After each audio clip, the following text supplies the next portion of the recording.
Just a couple years ago, a friend of mine helped with Character Combine 3 and 4, Mark Soto.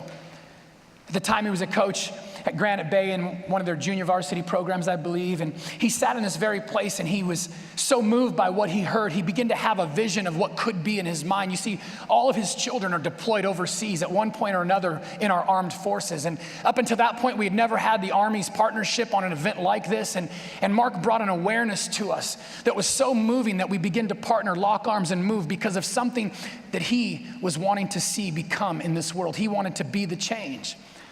Over a year ago, Mark started Battle at the Capitol. You heard the interview, and some of your teams have played in it. Some of your athletes have been profiled in it. But what is not known by many is that the raised funds from Battle at the Capitol goes specifically to the Wounded Warriors Fund. You see, there are people fighting for our country right now who are coming back in severe condition emotionally and physically, and Wounded Warriors helps that. And so Battle at the Capitol took a vision about having teams compete against one another and use the revenue in order to help Wounded Warriors. It's an amazing cause. I want you to take a look at this video and then just reflect on a moment. And I want to, over the next few minutes, I want to show you a series of 3 videos that I'll link together with just a few comments. I want to show you tangible proof of what happens when you walk out of the place and how it is you can change the world in a very proactive and yet practical way. Take a look at this Battle at the Capitol Wounded Warrior segment.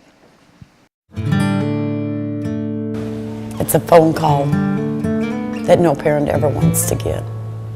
Yeah, I went up in the air and I realized, whoa, this, my number got called. This really happened to me. Yeah, I remember everything. I just couldn't see. I couldn't see. I was blind. I was blind, but I could hear everything. And I was talking to people, and I could feel the pain. I could feel the pain for like the first 2 minutes. I could feel it.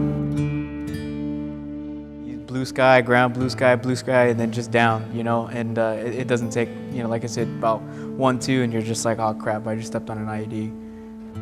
And then to hear that he was alive, I didn't care what was missing on him. I was just, he was coming home to me, I was gonna have my husband.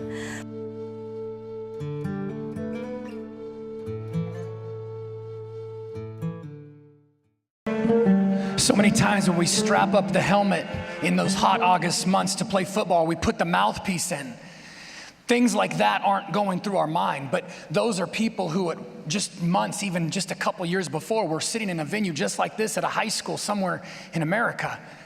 And what would it look like if when you buckled the chin strap and you put the mouthpiece in, you realized that every step you made was a stride of significance for one of these soldiers who's coming back, the Wounded Warriors of America. Did you ever dream that playing a sport could have such leverage influence? But you do realize there's so many people that want to come out and watch you play that the stands are filled with cheering fans, and the recipients of those fans and their gate goes to organizations that have locked arms with Character Combine like Battle at the Capitol. I mean, to play football, to play a sport and have others benefit from that. I mean, it would be that if you as an athlete could stand in front of your coach and go, Coach, I don't know how, I don't know where, I don't know when, but we have to use our team's leverage to play in that game.